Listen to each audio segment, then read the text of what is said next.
네, 오늘은 참 하나님의 은혜로,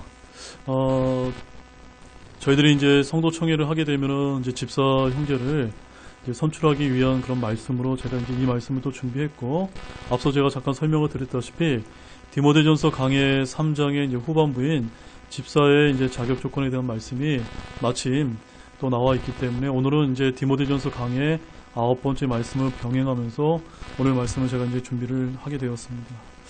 오늘 말씀을 과연 성경이 말씀하시는 이 집사의 직무라는 것이 무엇인가? 그 다음에 우리 교회 성도분들 왜 우리 교회처럼 이렇게 모여 있는가? 우리는 왜 신약교회를 하려고 하는 것인가? 과연 성경이 말씀하신 교회가 무엇인가를 정확하게 여러분들이 알고 정말 자부심을 가지고 비록 많은 숫자는 모여있지 않지만 우리는 성경대로 믿는 이런 신자라는 이런 이 믿음 가운데 오늘 이 말씀을 들어주시고 서로서로 실행하는 가운데 우리가 믿음 생활하는 저와 여러분 모두가 되기를 원합니다. 오늘은 집사의 자격을 다루고 있는 디모데전서 3장 8절에서 13절 말씀을 중심으로 여러분들에게 이제 말씀을 전해드리고자 합니다. 여러분들도 잘 아시다시피 성경에서 말씀하시는 신약교회를 섬기기 위한 직무에는 두 가지밖에 없습니다. 그 두 가지 직무가 무엇입니까? 목사와 집사 이 두 가지 직무밖에 없다고 성경에 분명하게 이제 기록이 되어 있습니다. 그럼에도 불구하고 오늘날 현대교회는 성경적인 실행 원칙에서 벗어나서 여러 가지 교회의 직분을 만들어서 교회의 전통이라는 미명하에 무분별하게 주어온 것이 오늘날 교회의 현실이고 또한 한국교회의 현실이라는 것을 저와 여러분들이 너무나 잘 알고 계실 것입니다. 그렇다면 우리는 성경대로 믿는 신자로서 과연 성경이 말씀하시는 교회의 직무에는 어떤 것이 있고 특히 오늘 우리가 살펴보고자 하는 집사의 직무에는 어떤 자격 조건이 있으며 어떻게 세우는 것이 성경적인 원칙에 맞는 것인지를 오늘 저와 여러분들이 우리가 신약교회를 하겠다고 모였고 성경대로 하는 그런 신자라고 이야기하는데 과연 그런 부분들에서 정확하게 알고 믿음 생활을 해야 되지 않겠습니까? 그런 면에서 오늘은 그들이 집사의 직무를 수행하게 할지니라라는 이런 제목을 가지고 하나님의 말씀을 여러분들에게 전해드리도록 하겠습니다. 자, 성경에는 저와 같은 이런 목사가 성경에 의하면 장로가 될 수도 있고 또한 감독이 될 수 있다라고 해서 목사, 장로, 감독이 바로 교회 안에서 한 명의 형제가 모두 동일한 직무를 다르게 표현한 용어라고 이렇게 성경은 설명하고 있습니다. 즉 목사 따로, 장로 따로, 감독 따로가 아니라 목사, 장로, 감독이 같은 직무를 사용하는 다른 이제 표현이라고 우리는 그렇게 그것이 신약교회의 아주 중요한 원칙이라고 그렇게 이제 믿고 있습니다. 따라서 그런 면에서 이제 우리는 이 목사의 직무부터 이제 제가 여러분에게 잠깐 설명을 해드리고 넘어가도록 하겠습니다. 자, 베드로전서 5장 1절과 2절 말씀에 가보게 되면 베드로전서 5장 1절 말씀에 이런 말씀이 이제 기록이 되어 있습니다. 너희 가운데 있는 장로들에게 권면하노니 나 역시 장로요 그리스도의 고난의 증인이요 또한 앞으로 나타날 영광에 참여할 자니냐라고 말씀을 하고 있습니다. 여기서 말하는 나 역시 장로요라고 하는 이 나는 누구를 가리키고 있습니까? 네, 사도 베드로를 이제 가르치고 있는 그런 말씀. 베드로가 나도 장로다라고 얘기하면서 다른 교회 장로들에게 지금 하고 있는 말씀이 지금 베드로전서 5장 1절과 2절 말씀인데 자, 2절 말씀에서 뭐라고 이야기인지 우리 같이 한번 읽어보겠습니다. 너희 가운데 있는 하나님의 양떼를 먹이고 감독하되 억지로 하지 말고 자진해서 하며 더러운 이익을 위해 하지 말고 오직 준비된 마음으로 하며. 사도 베드로가 내가 장로인데 다른 교회 장로들에게 나나 당신들과 같은 이런 장로들이 어떠한 역할을 한다라고 여기서 설명을 하고 있습니까? 하나님의 양떼를 먹이고 감독하는 역할을 하고 있다라고 말씀을 하고 있는 것입니다. 즉 베드로전서 5장 1절과 2절에 의하면 성경이 말씀하시는 장로는 오늘날 장로계에서 말하는 그런 장로의 역할이 아니라 목사 아래에 있는 장로가 아니라 오늘날 교회의 장로는 목사나 감독의 직무를 수행하는 동일한 형제임을 우리가 이제 베드로의 고백을 통해서 정확하게 이제 우리가 확인할 수가 있는 것입니다. 여러분 동의가 되어지십니까? 그런데 우리 디모데전서 3장 1절과 2절 말씀도 한번 찾아보시기 바랍니다. 디모데전서 3장 1절과 2절 말씀을 보게 되면 먼저 3장 1절에 이런 말씀이 있습니다. 남자가 감독의 직무를 사모하며, 누가 사모한다고요? 남자가 사모하는 겁니다. 그럼 우리 자매님들은 사모하면 될까요? 안 될까요? 성경에는 우리 자매님들이 저 같은 이런 목회자의 직무를 사모해도 된다고 하는 말씀이 그 어디에도 없는 것입니다. 또한 2절 말씀도 같이 보겠습니다. 그러므로 감독은 반드시 책망받을 것이 없고 한 아내의 남편이며, 한 남편의 부인이라고 우리 목사의 자격에 대해서 언급되어 있지 않습니까? 우리 목사는 남자가 사모하는 것이며 한 아내의 남편이라고 얘기하게 되면 일단 목사가 되기 위해서는 필요 충분 조건이 무엇이 되는 겁니까? 일단 결혼을 해야 됩니다. 결혼한 형제가 목사의 자격이 될 수 있다고 성경은 너무나 분명하게 이제 표현하고 있는 것입니다. 결혼한 형제만의 신약교회 감독 또는 장로 또는 목사의 직무를 수행할 수 있다고 그 자격 조건을 여러분이 영어 킹제임스 성경으로 보게 되면 거기 보면 must라고 하는 조동사가 들어가 있습니다. 여러분 must가 무슨 뜻입니까? 반드시 뭐뭐 해야 된다는 것입니다. 이게 무슨 뜻입니까?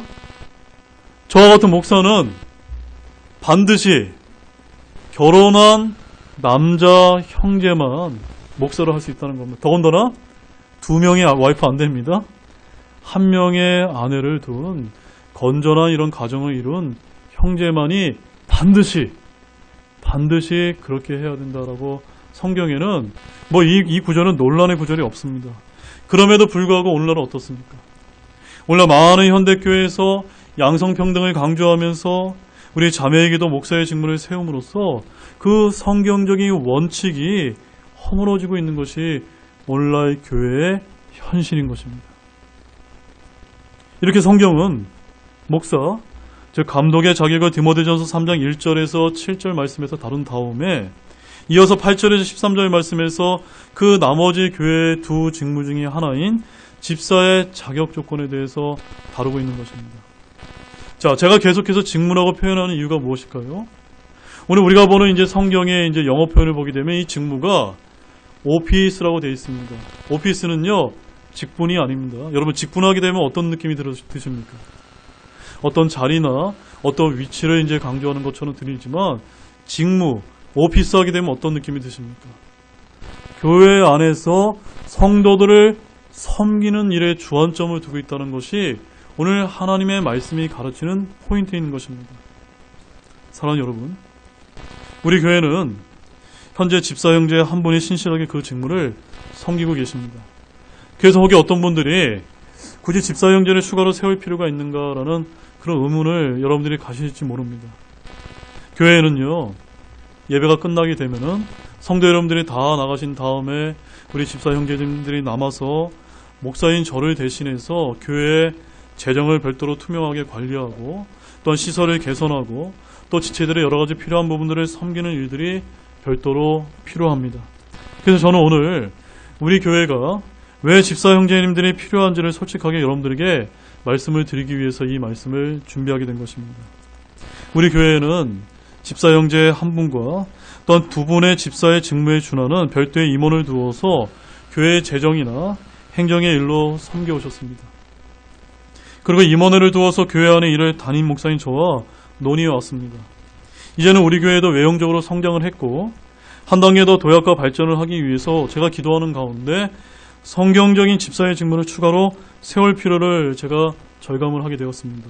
즉, 교회 안에 성경적인 실행 원칙에 따라 부득불하게 저희가 임원회라고 하는 그런 별도의 조직을 두어서 교회를 운영해 왔지만 이제는 성경적인 원칙에 따라 집사회를 둘 필요가 있다고 판단하게 된 것입니다.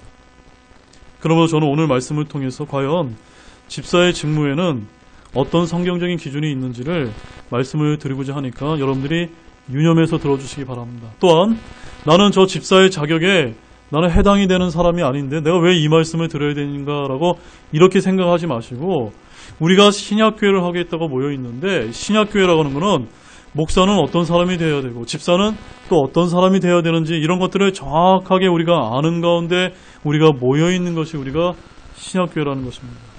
자, 사도 바울은 집사의 자격을 디모데전서 3장 8절에서 12절에서 말씀하고 있는 다음에 크게 두 가지로 이제 나누어서 이제 우리에게 알려주고 있습니다. 8절은 집사가 갖춰야 될 외적 조건이라고 할 수 있고 9절 말씀은 집사의 내적 조건이라고 이렇게 볼 수가 있습니다. 자, 먼저 첫 번째로 집사의 외적 조건에 대해서 보겠습니다. 자, 8절 말씀을 다 같이 한번 보도록 하겠습니다. 이와 같이 집사들도 반드시 신중하며 한 입으로 도말하지 아니하고 자기를 많은 술에 내주지 아니하며 더러운 이익을 탐내지 아니하고. 자, 집사의 외적 조건으로 첫 번째 이와 같이 집사들도 한 세 가지 정도 조건이 주어져 있다고 말씀하고 있습니다. 첫 번째는 반드시 신중해서 한 입으로 도말하는 분은 안 된다라고 말씀하고 있습니다. 또한 두 번째 조건은 자기를 많은 술에 내주지 아니하며. 제가 이제 이 말씀을 하게 되면은 이제 우리 집사 후보에 이제 들어가는 형제님들이 그럼 저 술 마셔도 됩니까? 라고 이렇게 이제 또 좋아하시는 분들이 있더라고요. 뒤에 가서 제가 설명을 드리겠지만 그런 이야기 하고 있는 것이 아닙니다. 그 다음에 세 번째는 더러운 이익을 탐내지 아니하고 라는 이런 세 가지 이제 조건이 외적 자격 조건이 주어져 있다는 것입니다. 이를 제가 굳이 자세하게 여러분에게 설명을 드리지 않아도 왜 교회의 일꾼인 집사에게 이런 외적 조건이 필요한지 그 누구보다도 여러분들이 잘 아시라고 저는 그렇게 믿고 있습니다. 다만 여기서 한 가지만 제가 자세히 살펴본다면 세 번째 사항인 더러운 이익을 탐내지 아니하고는 우리가 좀 주목해서 볼 필요가 있다고 저는 생각이 되어집니다. 자, 앞서 본문 3절 말씀을 보게 되면은 저와 같은 목사인 감독의 자격 조건을 말하는 것에서도 동일한 이제 표현이 있는 것을 우리가 알 수가 있습니다. 다만 차이점이 조금 있다면 집사의 경우에는 조금 더 강조된 형태로 오늘 본문에서 언급이 되어 있다는 사실입니다. 자, 왜 그럴까요, 여러분? 왜 집사들에게 더러운 이익을 탐내지 말라는 점을 더 부각시키고 있다고 여러분 생각이 되어지십니까? 왜 그럴까요? 아마도 집사의 주된 직무가 무엇 때문입니까? 교회 안에 재정을 이제 관리하는 일이 주된 그런 역할이기 때문이라는 점입니다. 바로 집사의 주된 직무가 물질을 모아서 가난한 성도를 구제하는 것으로서 돈과 직접적으로 관련된 일이었기 때문인 것입니다. 어쨌든 당시 교회의 두 직무를 할 수 있는 감독이나 집사 모두에게 돈을 사랑하지 않고 더러운 이익을 탐내지 말아야 할 것을 모두 말씀하고 있다는 사실은 오늘날도 역시 하나님의 일로 섬기는 모든 사람들에게 매우 의미심장한 일이 아닐 수 없는 것입니다. 하나님의 일꾼이 이러한 물질과 돈의 유혹에 사로잡히게 되면 올바로 하나님의 일을 할 수 없기 때문에 교회의 두 직무인 목사와 집사 모두에게 요구되고 있다는 점입니다. 또한 교회의 재반일을 도맡은 집사들이 이런 마음을 품게 되면 맑고 투명해야 될 교회의 모든 일이 탁해지고 비정상적으로 움직이게 됩니다. 이러할 때 교회가 올바른 기능을 발휘할 수 없는 것은 더 말할 나위가 없지 않습니까? 자, 우리 누가복음 12장 15절 말씀을 한번 보시겠습니다. 그들에게 이르시되 탐욕을 주의하고 조심하라. 사람의 생명이 그가 소유한 것들의 풍성함에 있지 아니하니라 하니라. 집사의 자격 조건에는 그 사람의 물질이 많고 적음은 중요한 외적 조건이 됩니까? 안 됩니까? 안 된다는 것입니다. 그런데 오늘 한국교회를 바라보게 되면 심심치 않게 어떤 이야기가 들리냐면 어떤 사람이 어떤 돈이 많은 형제들을 집사로 세워야 되지 않느냐, 뭐 이런 이야기들을 우리가 많이 들 수 있는데 전혀 그런 것들은 중요한 조건이 아니라는 것을 다른 교회도 아니고 우리 교회는 분명하게 해야 되겠습니다. 아멘이십니까? 또한 자기를 많은 술에 내주지 아니하는 그런 부분도 성경에 의하면은 술을 쳐다도 보지 말라고 잠언에 이렇게 기록이 되어 있습니다. 그래서 우리 그리스도인들은 기본적으로는 술을 입에도 대서는 안 되는 것이다. 그러나 우리가 직장 생활하다 보면 부득불하게 한두 번 정도 어쩔 수 없이 피할 수 없는 그런 자리들도 생길 수 있다는 것입니다. 내가 술에 빠져서 매일 술을 먹는 그런 사람은 안 되겠지만 부득불하게 하는 것까지 우리가 모든 것을 다 제한하는 것은 아닙니다. 그러나 그러한 분들은 양심적으로 나는 술을 멀리하는 그런 분일 것이다. 그런 분들이 집사의 자격에 갖춘 분들이 아닌가라고 성경은 이야기하고 있는 것입니다. 자, 그 다음에 집사의 내적인 조건은, 두 번째 내적 조건은 9절 말씀 한번 보시기를 바랍니다. 자, 9절 말씀에 뭐라고 이제 기록되어 있을지 같이 또 보겠습니다. 순수한 양심 속에서 믿음의 신비를 간직한 자라야 할지니라. 뭘 가져야 된다고요? 순수한 양심이 중요하고 믿음의 신비를 간직해야 된다는 말씀입니다. 자, 오늘날 교회들에서 집사라고 불리는 분들은 참으로 많습니다. 얼마나 많이 있습니까?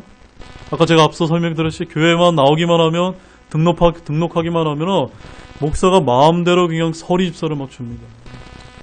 그것이 오늘날 이제 교회의 현실인데 오늘 성경에 보니까 어떻습니까? 그렇게 주라고 되어 있습니까? 아닙니다. 성경은 그런 방식으로 주라고 되어 있지 않습니다. 그래서 이 말씀을 크게 이제 오늘날 교회에서 강조하고 있는 것 같지 않기 때문에 저희들이 이렇게 살펴보는 것이 매우 중요하다고 저는 그렇게 믿고 있습니다. 자, 앞서 9절에서 집사의 내적 조건이라고 제가 말씀을 드렸는데 외적으로 신중하고 더러운 이익을 탐내지 않는 것이 중요하다면 그 내면적인 자격 조건은 저는 더더욱 중요하다고 그렇게 믿고 있습니다. 자, 여기서 믿음의 신비란 신비는 어떤 특별한 영적인 은사를 말하는 것이 아니라 일반적으로 하나님의 계시이자 구원의 신비인 복음의 진리를 의미하는 것으로 보는 것이 옳다고 봅니다. 자, 그래서 에베소서 1장 9절 말씀을 가보게 되면 거기에 이렇게 기록이 되어 있습니다. 친히 자신 속에서 작성하신 자신의 선하신 기쁨에 따라 자신의 뜻의 신비를 우리에게 알려주셨으니 라는 말씀이 있습니다. 이게 무슨 말씀입니까? 우리가 믿고 구원받아서 교회에 더해진 이런 성도라면 하나님께서 우리에게 무엇을 주셨다고요? 무언가 자신의 뜻을 알려주신 신비가 있다는 것입니다. 그 중요한 신비 중에 어떤 것이 있을까요? 자, 골로새서 1장 26절에서 27절 말씀 한번 보시기 바랍니다. 이것은 곧 여러 시대와 여러 세대로부터 감추어졌으나 이제는 그분의 성도들에게 드러난 바로 그 신비에 관한 것이라. 하나님께서는 이방인들 가운데서 이 신비의 영광의 풍성함이 무엇인지 자신의 성도들에게 알리려 하시는데 이 신비는 너희 안에 계신 그리스도 곧 영광의 소망이시니라. 이 신비가 무슨 신비입니까? 무슨 신비입니까?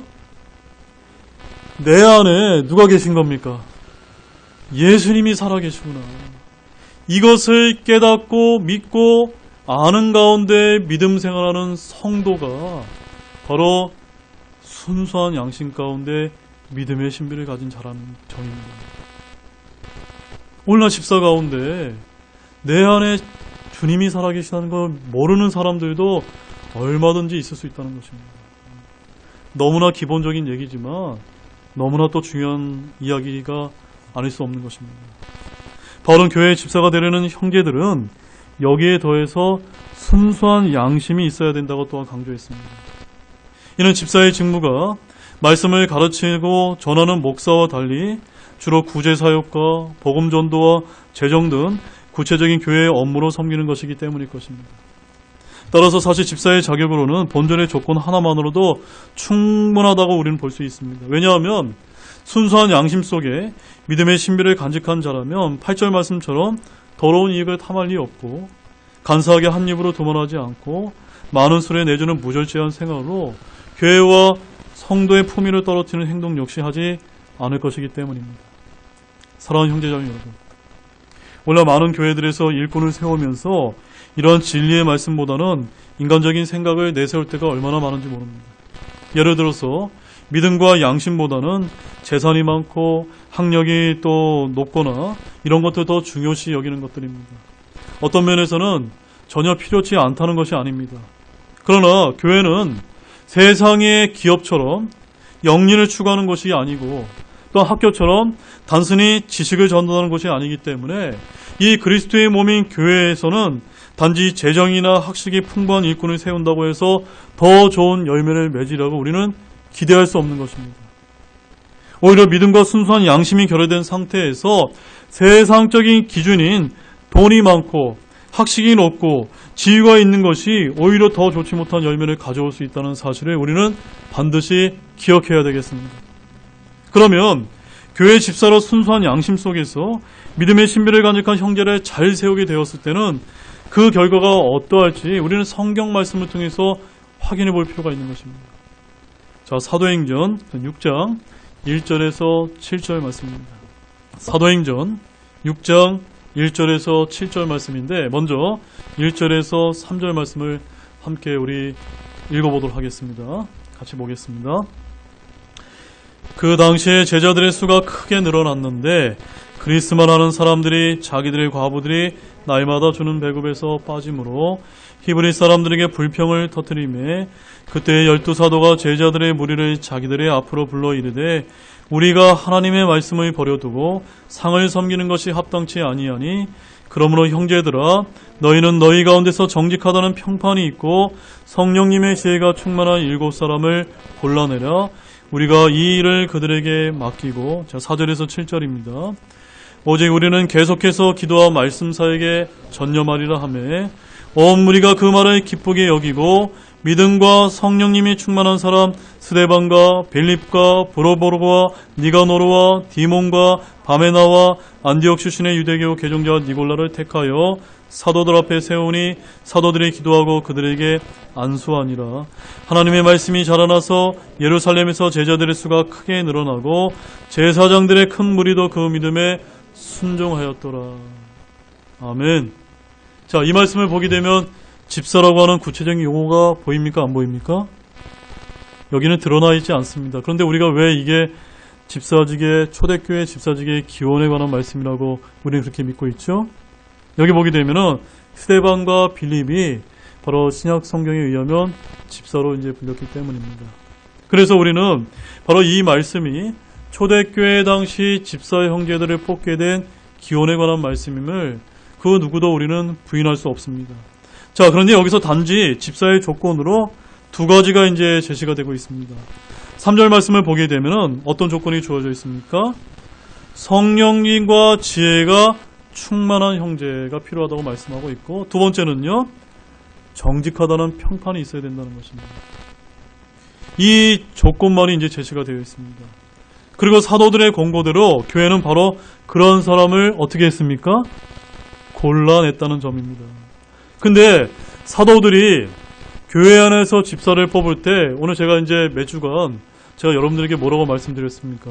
오늘 성도총회가 있을 것입니다. 여러분들이 교회에서 집사 형제 두 분을 선출해 주십시오라고 제가 여러분들에게 요청만 하는 것입니다. 오늘 사도들이 뭐라고 얘기하고 있습니까?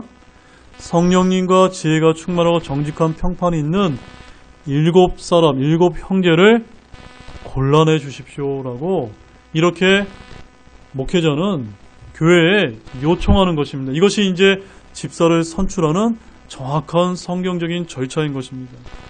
그래서 집사로 세움받은 스데반이나 빌립과 같은 형제들이 이후에 보인 모습을 보면 우리는 이것을 충분하게 알 수가 있습니다. 자, 이제 그 결과는 어떻게 되었을까요? 구제로 인해서 교회의 여러 문제들이 말끔히 해결됐을 뿐만이 아니라 이후에 교회는 놀라운 성장을 거듭했다고 성경은 기록하고 있습니다. 그래서 7절 말씀에 보게 되면 하나님의 말씀이 자라나서 예루살렘에서 제자들의 수가 크게 늘어나고 라고 말씀을 이제 하고 있는 것입니다. 따라서 우리 교회 역시도 교회 집사를 세울 때 결코 우리의 인간적인 짧은 생각을 앞세우지 마시고 오늘 말씀에 따라 먼저 그 중심을 볼 필요가 있다는 점입니다. 그리하여 믿음과 순수한 양심을 가진 집사 형제님을 우리가 세움으로써 우리 교회 역시도 건강하게 정말 성경대로 우리는 성장하게 될 수 있다고 믿으시기 바랍니다. 바로 이 땅에 그런 분들이 세워지게 때 이 땅에 빛과 소금의 역할을 잘 감당하는 충실한 일꾼이 되실 수 있기 때문인 것입니다. 자, 사무엘상 16장 7절 말씀은 한번 우리 다 같이 한번 찾아보시기 바랍니다. 너무나 중요한 말씀입니다. 사무엘상 16장 7절 말씀입니다. 주께서 사무엘에게 이르시되 그의 용모나 키의 크기를 보지 말라. 내가 이미 그를 버렸노라. 주는 사람이 보는 것처럼 보지 아니하느니 사람은 겉모습을 보나 주는 마음을 보느니라 하시니라. 사람은 겉모습을 바라봅니다. 그래서 그 사람이 뭐 재산이 많느냐, 아니면 사회적인 그런 그 지위가 있느냐, 아니면 그 사람이 어디 좋은 대학과 또 무슨 박사학위가 있느냐, 이런 것을 따지지만 하나님은 무엇만 보신다고요? 그 사람의 속, 마음의 중심을 보신다는 것입니다. 그래서 오늘날 우리 한국교회가 이렇게 망가지게 된 계기도 너무나 이런 것들을 남발하고 성경적인 원칙에 따라 사람들을 세우는 문제에 있어서 우리가 소홀히 했다는 점을 우리는 결코 잊어서는 안 되는 것입니다. 그래서 세 번째로는 교회의 집사는 오로지 무엇을 기준으로 세워야 됩니까? 성경을 기준으로 해서 철저하게 세워질 때 그 교회가 하나님의 영광을 드러낼 수 있는 것입니다. 자, 다시 본문 10절 말씀 한번 보시기 바랍니다. 본문 10절 말씀. 이들도 먼저 시험해보고 그 뒤에 책망받을 것이 없는 것으로 드러나면 그들이 집사의 직무를 수행하게 할지니라. 집사의 외적 조건, 내적 조건을 다 이렇게 이제 언급한 다음에 그 다음에 어떤 것이 남아 있습니까? 네, 그들을 시험해 봐야 된다는 것입니다. 검증해 봐야 된다는 겁니다. 아무나 세우면 안 된다는 겁니다. 그래서 먼저 시험을 해보고라는 이 말씀을 우리는 주목할 필요가 있습니다. 아무나 경솔하게 집사로 세우지 말고 일정 기간을 두어서 지켜본 다음에 제시한 성경적인 조건에 합당하면 집사로 세우라는 그런 말씀입니다. 말하자면 객관적으로 인정된 형제를 집사로 세워야 된다는 말씀입니다. 앞에서 살펴봤던 사도행전 6장 말씀을 보면 사실 집사의 직무가 필요했던 이유는 부재 문제 때문이었습니다. 즉 교회의 규모가 커짐에 따라 여러 사람들이 교회에 들어오게 되었는데 이들을 구제하는 데 다소 편파적인 일들이 발생했다는 사실입니다. 그래서 사도행전 6장 1절 말씀을 가보게 되면 거기에 이제 이런 말씀이 기록된, 제가 다시 한번 읽어드리겠습니다. 그 당시에 제자들의 수가 크게 늘어났는데 그리스만 하는 사람들이 자기들의 과부들이 날마다 주는 배급에서 빠짐으로 히브리 사람들에게 불평을 터뜨리며. 집사직이 왜 이렇게 나오게 된 겁니까? 교회의 성도 수가 늘어나다 보니, 교회가 커지다 보니까 이런 말씀을 전하는 이런 목회자나 이런 사도들이 하는 역할들이 너무너무나 많아지다 보니까 교회 안에 여러 가지 문제들이 생겨난 겁니다. 그래서 교회에는 그런 집사 형제를 통해서 섬기는 일이 필요하게 되었다고 성경은 말씀하고 있는 것입니다. 뿐만 아니라 이런 문제들이 점차 과중한 부담이 되자 사도들은 주님께서 맡기신 기도와 말씀 사역에 전념하고자 이 일을 다른 신실한 형제들에게 맡기고자 했었다는 점입니다. 이렇게 하여 결국 집사의 직무가 생겨나게 된 것입니다. 저 역시도 마찬가지입니다. 제가 이 등대교회 목회자로서 기도와 말씀 사역에 전념하는 이런 일을 더 신실하게 감당하기 위해서 우리 교회 우리 성도님들이 아주 신실하고 평판이 좋은 이런 형제님들을 집사로 세워달라고 제가 요청하는 것입니다. 자, 사도행전 6장 2절에서 4절 말씀도 같이 보시면 거기에 이제 이런 말씀이 기록되어 있습니다. 그때 12사도가 제자들의 무리를 자기들의 앞으로 불러 이르되 우리가 하나님의 말씀을 버려두고 상을 섬기는 것이 합당치 아니하니 그러므로 형제들아 너희는 너희 가운데 정직하다는 평판이 있고 성령님과 지혜가 충만한 7사람을 골라내라. 우리가 이 일을 그들에게 맡기고 오직 우리는 계속해서 기도와 말씀 사역에 전념하리라 하매. 여러분 아시겠습니까?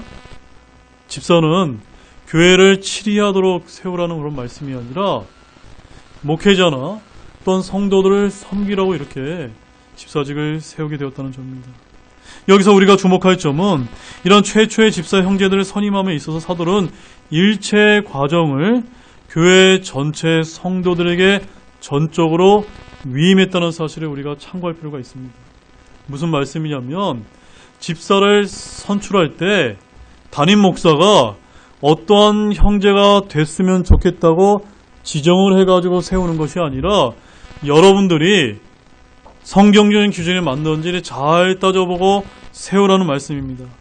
다만 여기에는 집사를 뽑을 때 결코 인기 투표가 되어서는 안 되는 것입니다. 사도행전 6장 3절에서 뭐라고 기록되어 있습니까?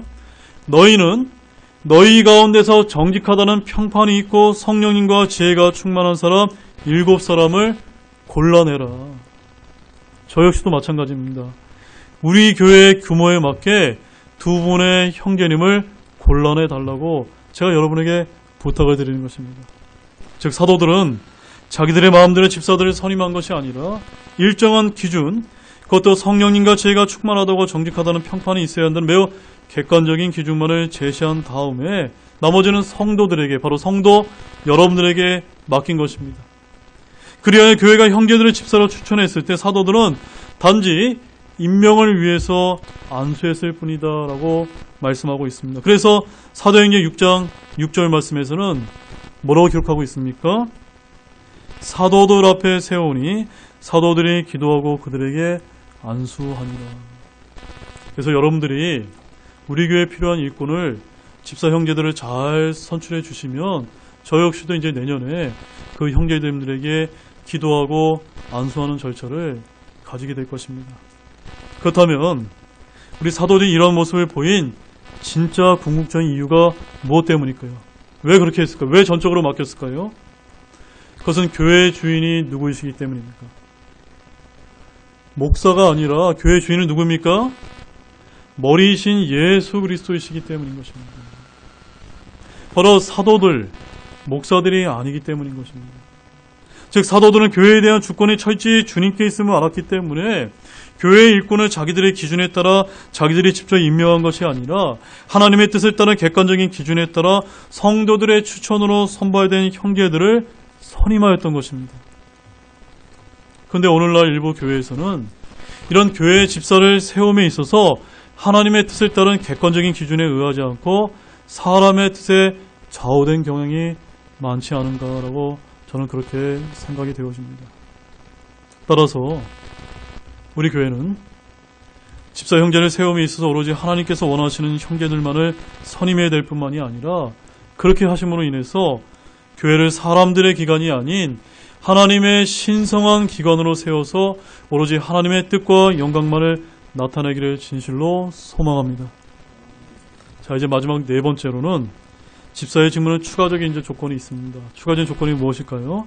자, 11절과 12절 말씀 같이 한번 보겠습니다. 이와 같이 그들의 아내들도 반드시 신중하며 헐뜯지 아니하고 맑은 정신을 가지고 있으며 모든 일에 신실한 자라야 할지니라.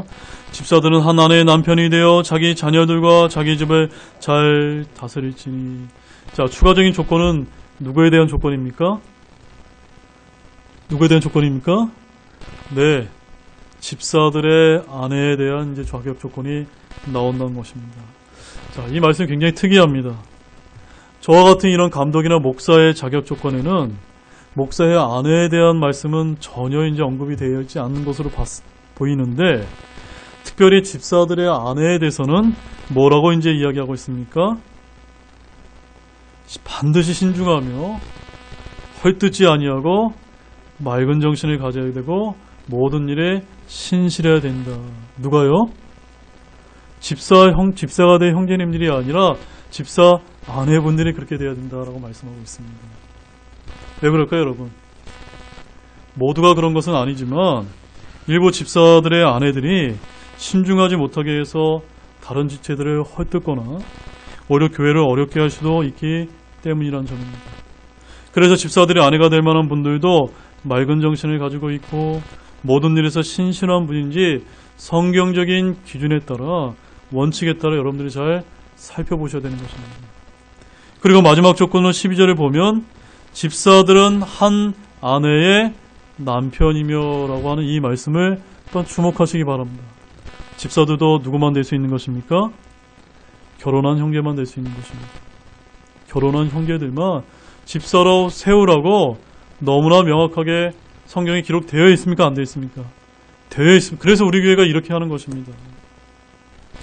여자 집사 역시도 성경적인 기준에 맞지 않기 때문에 오로지 남자 형제만들이 집사로 세움받아야 된다는 사실을 우리 교회 다니시는 분들은 정확하게 알고 믿는 가운데 여러분들이 믿음 생활하시기 바랍니다.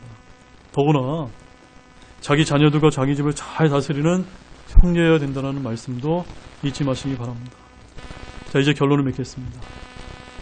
사랑하는 형제자매 여러분, 교회에서 가장 영광스러운 호칭은 형제 자매입니다. 여러분 아멘이십니까? 예, 형제 자매가 가장 영광스러운 호칭입니다. 그러나 우리같이 이런 지역교회는 유기체적인 조직이자 공동체로서 우리 성도들을 섬기기 위해서는 목사와 집사라고 하는 두 가지 직무가 필요하다는 것입니다. 따라서 우리 교회에도 이 예배가 마치게 되면은, 아니 오늘 아니면 다음 주에 저희가 이제 연말 성도 총회를 통해서 집사의 직무로 섬길 수 있는 귀한 형제님들을 우리가 선발하게 될 것입니다. 오늘 전해드린 말씀을 여러분들이 잘 기억하신 가운데 우리 교회를 위해서 기도하시면서 성경지식적인 기준에 합당한 적합한 형제님들을 여러분들이 잘 세워주시기를 당부를 드립니다. 그리고 마지막으로 본문 13절 말씀을 같이 읽어보도록 하겠습니다. 본문 13절 말씀입니다. 집사의 직무를 잘 수행한 사람들은 자기를 위해 좋은 지위를 획득하며 그리스도 예수님 안에 있는 믿음 면에서 큰 담대함을 획득하니라. 여기 집사로 세워질 분도 있고 앞으로 집사가 될 귀한 형제님들도 계십니다. 집사가 되게 되면 두 가지를 얻게 됩니다. 무엇을 얻게 됩니까? 좋은 지위를 획득하게 되는 것입니다. 그 다음에는요, 그리스도 예수님 안에서 큰 담대함을 얻게 되는 것입니다. 이것이 귀한 축복이 아닙니까? 이런 귀한 축복을 위해서 여러분들이 사모하시면서, 우리 형제님들이 사모하시면서 집사로서 교회 안에 신실하게 섬기는 그런 형제들이 많아지는 우리의 등대교회가 되기를 우리 주 예수 그리스도의 이름으로 축원드립니다. 우리 다 같이 일어나시겠습니다.